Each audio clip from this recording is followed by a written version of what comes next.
Түркістан облысының делегациясын басқарған өңір басшысы Дархан Сатыбалды Қытай еліне жұмыс сапары аясында Пхеньян провинциясының вице-губернаторы Чжан Минмен кездесіп, достық меморандумына қол қойды. Құжат өңір арасындағы өзара түсіністік пен бауырластықты нығайту, сондай-ақ өзара тиімді ынтымақтастықты қамтиды. Кездесу барысында Дархан Амангелдіұлы Қытай Халық Республикасына жұмыс сапары барысында облыстық делегацияға көрсетілген қонақжайлық пен жылы қабылдаулар үшін Хэнан провинциясының басшылығына алғыс айтып, өңіраралық ынтымақтастық орнатудың маңызына тоқталды. Тараптар екі жаққа тиімді жобаларды жүзеге асыруға келісті. Түркістан облысы үлкен инвестициялық, сондай-ақ туристік әлеуетке ие. Облыс арқылы өтетін Батыс Еуропа, Батыс Қытай халықаралық көлік дәлізі әлемдік нарыққа шығудың жаңа мүмкіндіктерін ашады.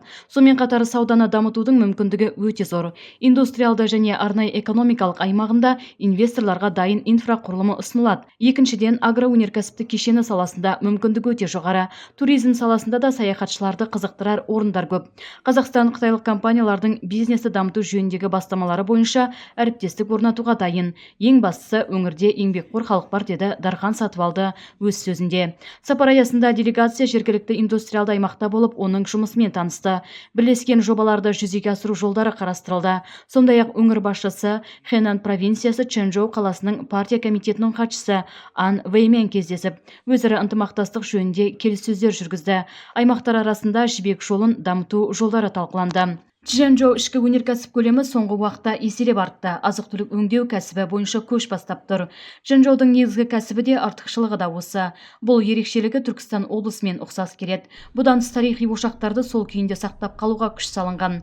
Қытайлықтар бірлескен шараларға дайын екенін жеткізді. Облыс кәсіпкерлеріне 4 қақпа ашық, яғни әуе жолы, әлемдік ғаламтор, темір жол және құрлық.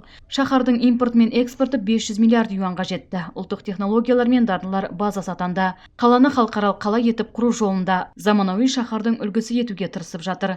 Түркістанды да бірге дамытуға, бір бағытта серіктес болуға, жаңа технология, мәдениет, сауда мен ауыл шаруашылығы бойынша ынтымақтастықты бірге күшейтуге дайынбыз, деді Чжэнчжоу қаласының партия комитетінің хатшысы Ан Вэй.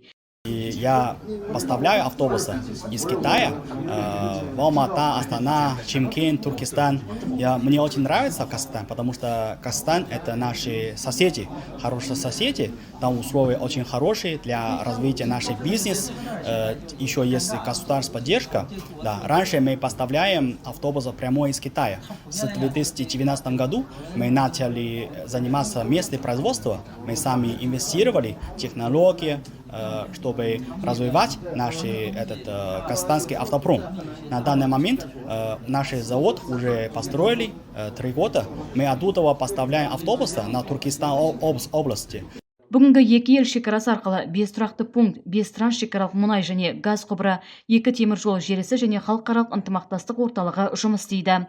Чжэнчжоу қаласы ауыл шаруашылығы, өнеркәсіп, электроника, машина жасау, текстиль саласында дамыған. Батыс Еуропа, Батыс Қытай халықаралық жолының Қытайдағы аялдамасы Чжэнчжоудан басталады. Түркістан облысы әкімінің баспасөз қызметінің көмегімен Әсем Жұмалиева, Гүлмира Саржанова, ақпарат, Қытай Халық Республикасы.